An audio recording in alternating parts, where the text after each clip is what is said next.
Is it surprising anymore that 999 out of 1000 people choose to walk the mean path?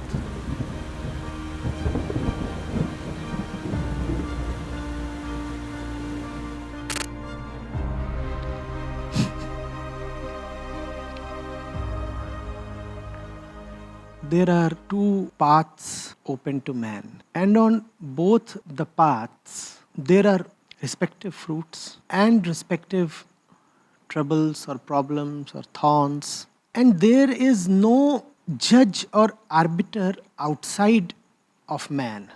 The two paths are both open and available to man.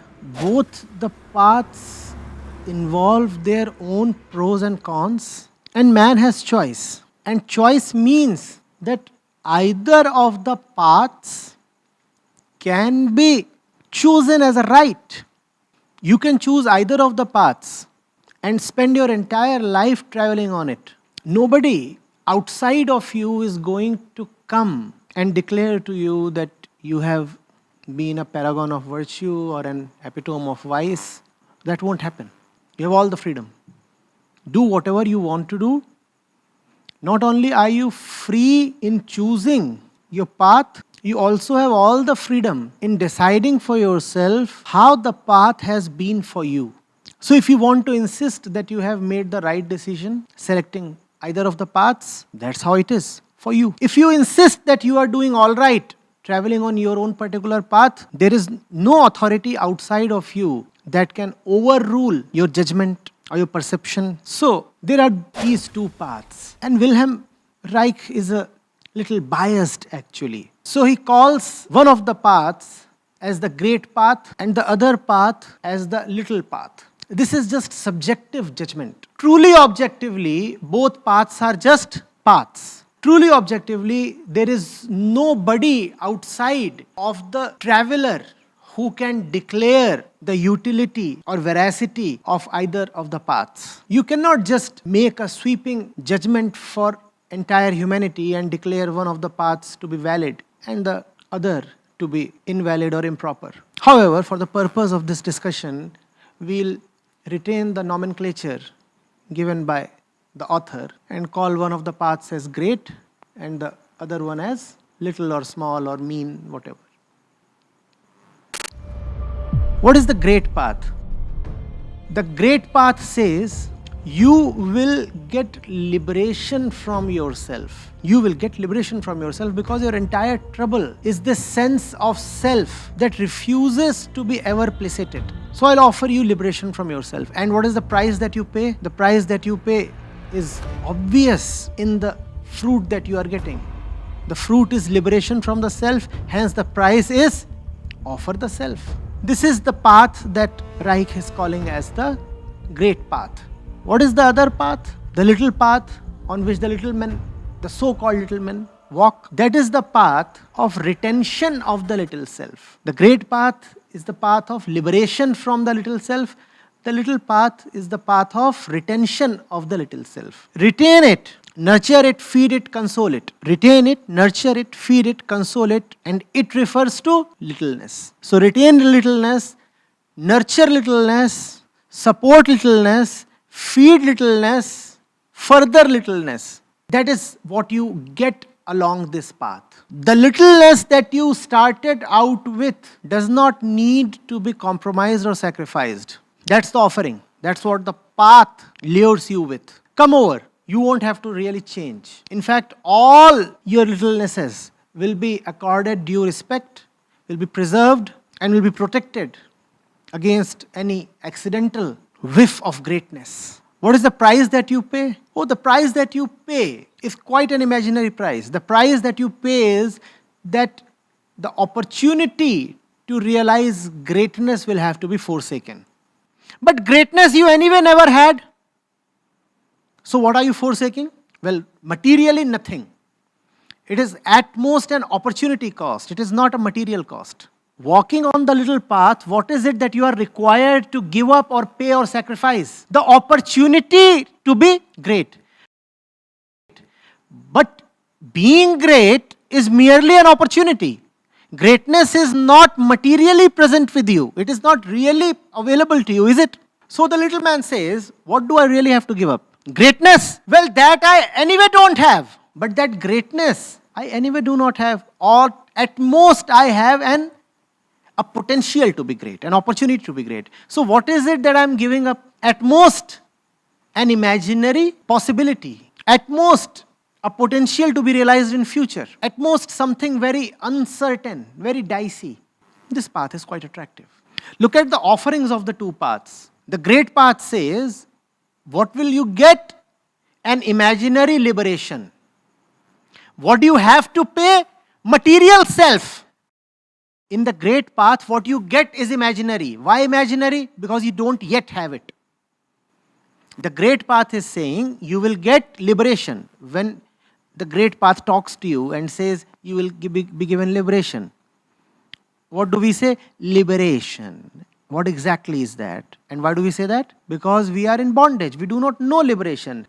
You are being offered, in my lingo, kakatuka. How alluring is that? You do not know what kakatuka is. So you cannot be really tempted. The little path offers retention of what you are and that you already have. That you already have, and you are worried that you have it but you may lose it. Hence, when you are offered protection, it is something very, very tangible, very material, and hence quite attractive. Do you get it?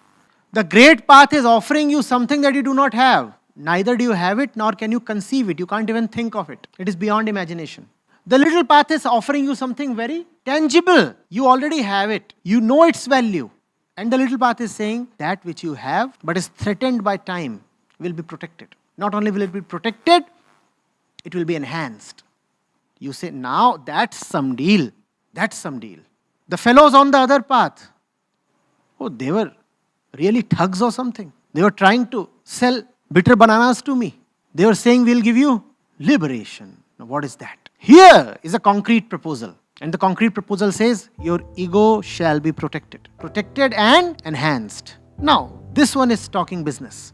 I take the deal. To make things even more lopsided, look at the cost that the great path is extracting from you. The great path says, give up what you have. Now that's a tangible loss. The gain that you have on the great path is totally intangible. And the loss that you have on the great path is totally tangible. Now you have to be a supreme idiot to give up something tangible for something totally unforeseen, unpredictable, unimaginable, and intangible. And one does feel like an idiot walking the great path.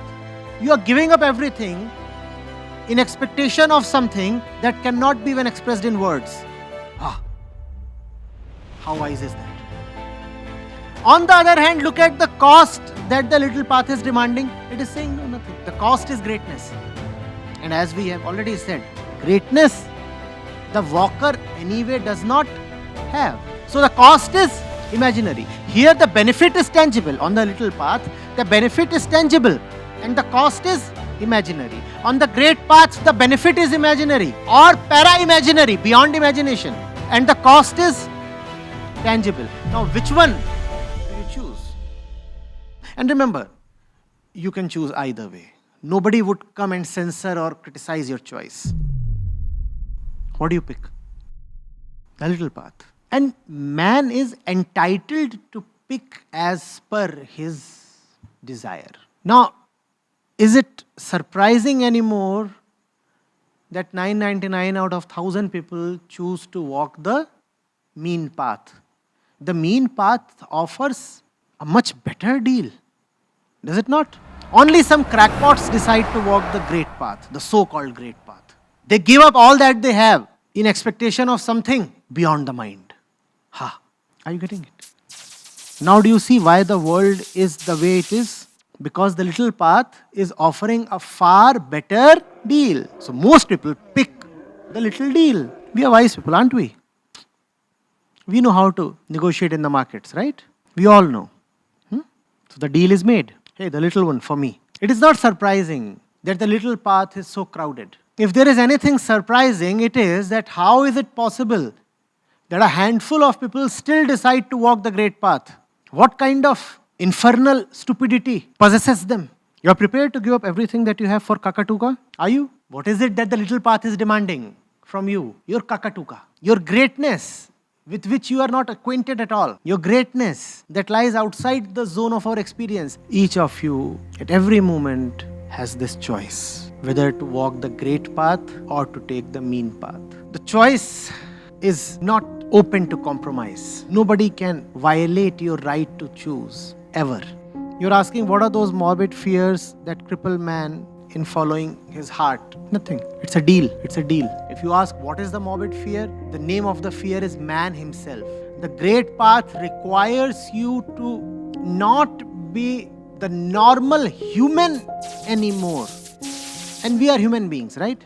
We are bodied beings. This so-called humanity is the morbid fear that Alok you are talking of. And that's the tariff or sacrifice that the great path asks for. Give up your garbage. But giving up your garbage is tantamount to giving up the self. And the self is me. Am I to walk the path or am I to dig my grave here? Hello. I came to walk the distance. I didn't come to get buried in the middle of the road. But that's how your conditions sound. You are saying, if you have to walk this path, you'll have to give yourself up. If I give myself up, who will reach the destination? We want to reach the great destination, but we want to reach the great destination as ourselves. If you remain who you are, you will not reach. And if you will reach, you will not remain. The great path says, logic not allowed. How many of you are prepared to date someone who would eat you up? If you are told it's going to be a very exciting date, but you'll not return from it, how many of you will say, yes, ready? And the beloved is the most beautiful, the most charming one. Beyond your imagination, you can meet him, but that will be your final meet. To make matters worse, you will not even meet him. Just as you are about to meet him, he will remain and you will dissolve. That's the great path. Now I'm wondering, what kind of a bug bites those who choose that path? A small path is cool and it's crowded. There is security. There are all kinds of entertainment zones, eateries, little shopping complexes, fun places for kids, clean restrooms. Certain things cannot be achieved by man. Certain things happen when man and his tendency to achieve do not remain at all. Nothing hurts the small man more than seeing a great man in his vicinity or a small man trying to move towards greatness. It's an utter insult. Smallness is justified by numbers. The moment even one person defies smallness and moves towards greatness unreasonably, there is commotion in the crowd of the small ones. They feel humiliated because the conclusion is so obvious. If it was possible for one man to move towards greatness, it was possible for everybody.